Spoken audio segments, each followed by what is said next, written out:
Attitude is a little thing that makes a big difference. British പ്രധാനമന്ത്രിയായിരുന്ന Winston ചർച്ചിലിന്റെ വാക്കുകളായത്. നമ്മൾ സിംഹത്തിനെ കുറിച്ച് പറയുമ്പം കാട്ടിലെ ഏറ്റവും വലിയ മൃഗം സിംഹമല്ല, അത് ആനയാണ്. അതുപോലെ കാട്ടിലെ ഏറ്റവും ഉയരം കൂടിയ മൃഗവും സിംഹമല്ല, അത് ജിറാഫാണ്. കാട്ടിലെ ഏറ്റവും വേഗതയേറിയ മൃഗവും കാട്ടിലെ ഏറ്റവും ബുദ്ധി കൂടിയ മൃഗവും സിംഹമല്ല. എന്നിട്ട് എന്തുകൊണ്ടാണ് കാട്ടിലെ രാജാവായിട്ട് സിംഹത്തിനെ പറയുന്നത്? ഒറ്റ റീസണേ ഉള്ളൂ, that is attitude. That reason is attitude. സിംഹത്തിന്റെ മനസ്സിൽ എപ്പോഴും ഏറ്റവും ശക്തനായ മൃഗം താൻ തന്നെയാണ്.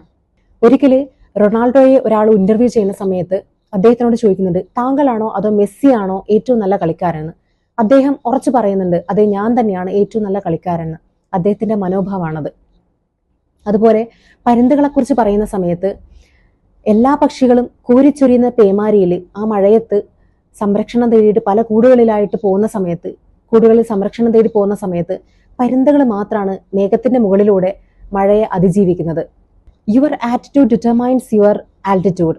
How high we will go and how high we will fly. It's all about your attitude. If you have attitude, no one and nothing can stop you. Thank you.